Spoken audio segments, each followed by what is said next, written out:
In the autumn of 1956, a secret was sealed behind a closed door in a quiet French villa. Three nations, Britain, France, and Israel, conspired not for peace, but to turn back the tide of history. What followed would shake empires, deceive millions, and mark the beginning of the end for Britain's global power.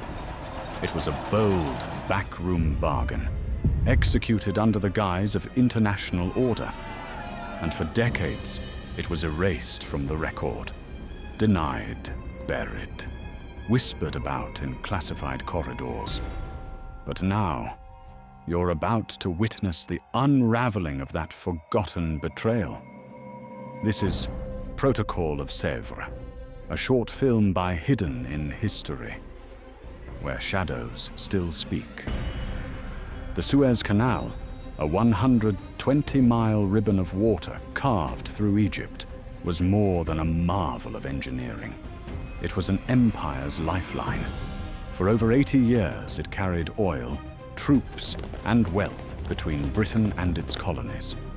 It was guarded jealously by Britain and France, until one man challenged it all.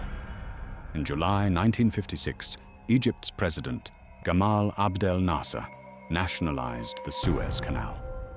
No warning, no negotiation. In one speech, he stripped Britain and France of control over one of the world's most vital trade routes.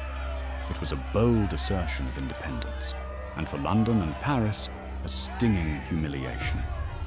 Nasser became the face of post-colonial resistance. To the West, he was a threat. To the Arab world, a symbol. And to Israel, who had clashed with Egypt repeatedly, an adversary at their southern border. But while public outrage simmered, a darker plan took shape in private. A plan not made in Parliament, but in shadows. In late October 1956, a secret meeting was held in the suburb of Sèvres, just outside Paris. Inside a secluded villa, Israeli Prime Minister David Ben-Gurion, French Prime Minister Guy Mollet, and British officials met in total secrecy.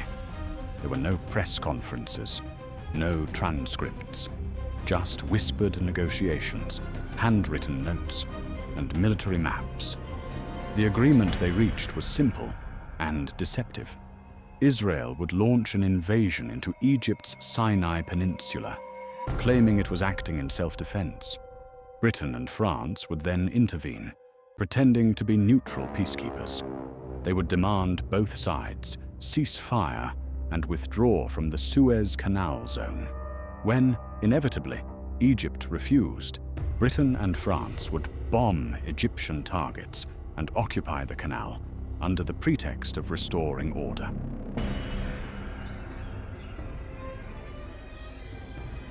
It was a lie, carefully engineered and calculated to deceive the world. A modern imperial heist, dressed up as international policing. On October 29th, Israel struck. Paratroopers descended into the Sinai. Egypt's defenses flared to life.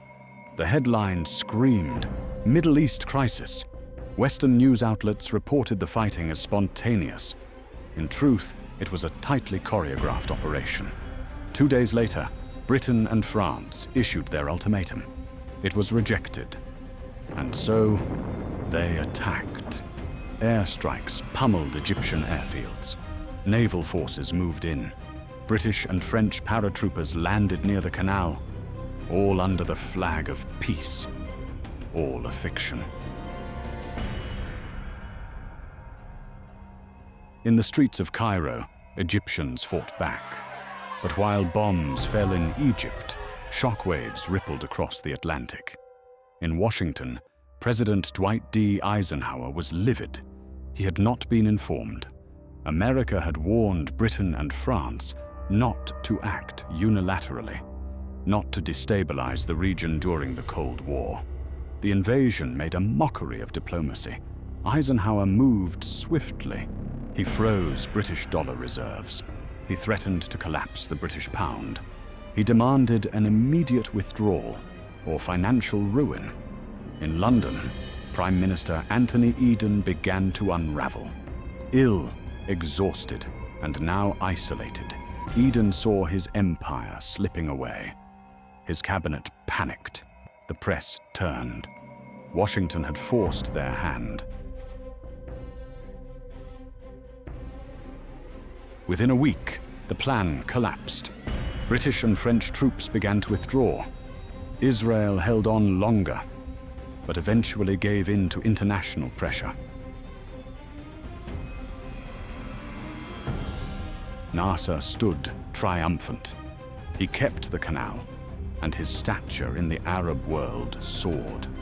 Britain's image was shattered, its illusion of global power gone. France, humiliated, turned toward Europe and began building what would become the European Union. And Israel, though frustrated, had tested its reach. The world had witnessed a crisis, but not the real one. That story remained hidden. For decades, the truth was denied. The British government insisted it had acted to prevent chaos. French officials deflected. Israel kept silent. There was no public trace of the secret pact, no official mention of the Protocol of Sèvres. Until the early 2000s, documents were declassified. Participants came forward. Handwritten copies of the agreement surfaced. And at last, the cover story unraveled. The Protocol of Sèvres was real. It had happened. 3 governments had conspired to trick the world and take a sovereign waterway by force. And they had failed, spectacularly. The Suez Crisis was not just a diplomatic blunder. It was a funeral for an empire. It marked the end of Britain as a superpower. It exposed the fragility of colonial pride. And it showed how far leaders would go, how deeply they would lie, to cling to the past. But the story also reveals something deeper. That international law can be rewritten in silence. That wars can be launched with smiles and handshakes behind closed doors. That truth in geopolitics is often the last thing to surface. History is not only what's recorded, it's also what's hidden, what's denied, what's forgotten, and then remembered too late. This was Protocol of Sèvres, a conspiracy born of desperation, a lie that almost worked, and a moment when shadows for a brief time spoke louder than truth. This film was produced by Hidden in History, where shadows still speak.